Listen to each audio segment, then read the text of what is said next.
இன்னைக்கு கடலைப்பருப்பு வச்சு ரொம்பவே சூப்பரான சூடான ஈவினிங் ஸ்நாக்ஸ் எப்படி செய்யுதுன்னு பார்க்கலாமா?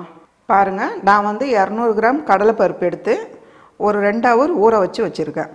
இந்த அளவுக்கு நல்லா கழுவிட்டு ஒரு கப்பு தண்ணி வச்சுருக்கோம்மா. இதிலே இப்போ ஒரு பேனில் இதை சேர்த்துடலாம்.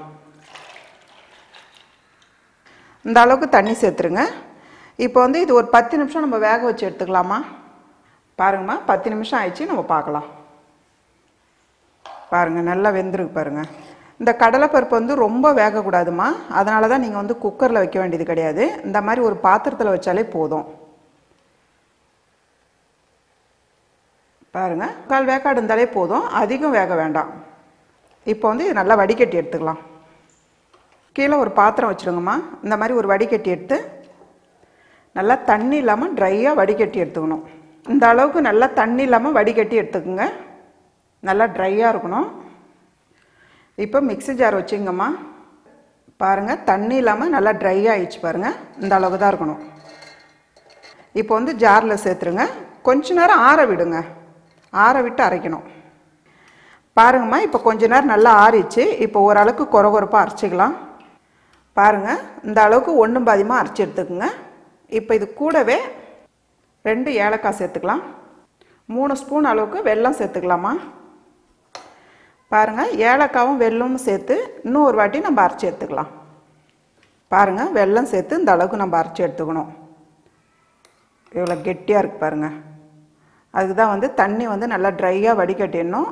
அதே போல் வந்து கடலைப்பருப்பு 3/4 பாகம் தான் வேகணும். இந்த அளவுக்கு இருக்கணும். இப்போ வந்து இதை பவுலில் சேர்த்துடலாமா?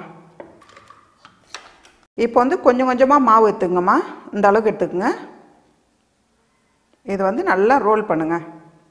நல்லா உருண்டையாக வரணும். ரொம்ப பெரிய சைஸாக எடுக்காதீங்கம்மா. மீடியமான அளவில் இதே சைஸ் எடுத்துக்கோங்க. இதே போல் ஒரு உருண்டையாக ரெடி பண்ணிக்கோங்க. இப்போ எல்லா உருண்டையும் இந்த அளவுக்கு போட்டு எடுத்து வச்சுக்கோங்க. இப்போ பவுல் வச்சுக்கலாமா?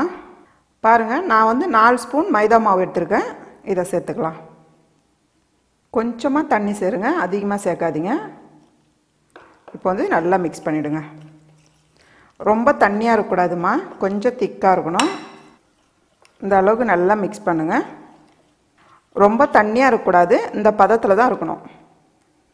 பாருங்கம்மா, கடாயில் இந்த அளவுக்கு எண்ணெய் சேர்த்துக்குங்க. எண்ணெய் வந்து நல்லா சூடாகணும். பொரிக்கிற அளவுக்கு எண்ணெய் சேர்த்துக்குங்க. இப்போ நம்ம மைதாவில் ஒரு உருண்டையாக எடுத்து இதில் சேர்த்துற போகிறோம். அதிகமாக சேர்க்காதீங்க. ஒரு 3 உருண்டையாக எடுத்து சேர்த்துக்குங்க. இப்போ இது நல்லா டிப் பண்ணி எடுத்துக்கலாம். இப்போ ஒரு உருண்டையாக எடுத்து எண்ணெயில் சேர்த்துடலாம். எண்ணெயில் சேர்க்கும் போது பார்த்து சேருங்கம்மா.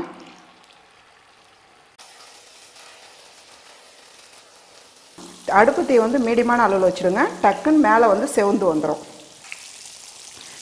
எவ்வளோ சூப்பராக இருக்கு பாருங்கள். சிம்பிளான ஸ்வீட்மா இது. பாருங்கம்மா, இந்த அளவுக்கு வந்ததும் எடுத்துருங்க. இந்த எண்ணெய் வந்து கலர் மாறும். நம்ம வெல்லம் சேர்க்கறதுனால கொஞ்சம் கலர் மாறும். நீங்கள் நல்லா வடிகட்டி வச்சிக்கின்னு நம்ம சமையலுக்கு யூஸ் பண்ணிக்கலாம். இந்த அளவுக்கு வரும்போது எடுத்துக்கோங்க. அவ்வளோதாம்மா, ரொம்ப ஈஸியான நல்ல டேஸ்டான ஈவினிங் ஸ்நாக்ஸ் ரெடி.